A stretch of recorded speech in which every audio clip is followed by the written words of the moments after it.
মাননীয় সংসদ সদস্য রুমিন ফারহানার বক্তব্য চলছিল, বিষয়টা একেবারেই অগ্রহণযোগ্য যা করা হয়েছে। আমি এটার জন্য দুঃখ প্রকাশ করছি এবং আমি এটার নিন্দা জানাতেও বাধ্য হলাম। মাননীয়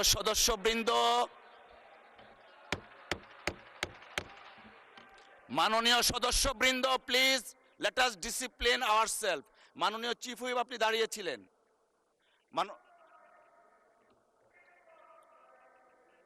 মাননীয় বিরোধী দলীয় নেতা। ধন্যবাদ মাননীয় স্পিকার। এই সংসদ দেশের সর্বোচ্চ সম্মানের জায়গা। যারা এখানে নির্বাচিত হয়ে এসেছেন, দেশের জনগণের সমর্থন, ভোট, ভালোবাসা, শ্রদ্ধা নিয়ে এসেছেন। আমরা সকল সদস্যের প্রতি শ্রদ্ধা জানিয়ে বলবো, কোনো সংসদ সদস্য যখন দাঁড়িয়ে কোনো কথা বলবেন, তা নিয়ন্ত্রণ অথবা তাকে এলাও করার একক এখতিয়ার হচ্ছে মাননীয় স্পিকারের। সেই জায়গায় আজকে লক্ষ্য করলাম যে একজন স্বতন্ত্র সংসদ সদস্য তিনি যখন কথা বলছিলেন, দুঃখজনকভাবে ট্রেজারি বেঞ্চ থেকে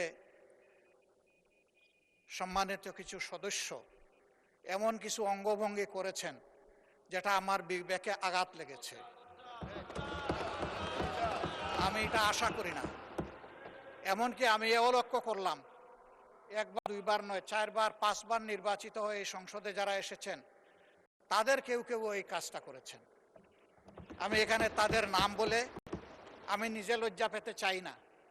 আমরা প্রথম দিনই অনুরোধ করেছিলাম ভালো কিছু সংস্কৃতির চর্চা হোক এখানে, এবং আমরা শিখতে চাই।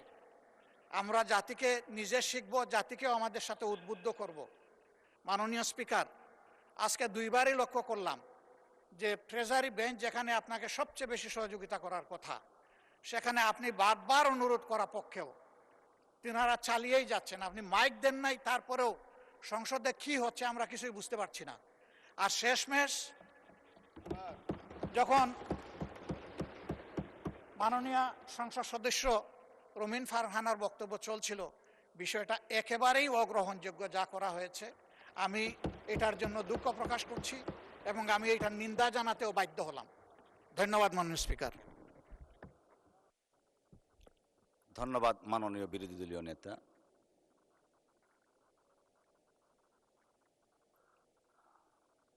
মাননীয় চিফ হুইপ কিছু বলতে চাচ্ছেন? প্লিজ।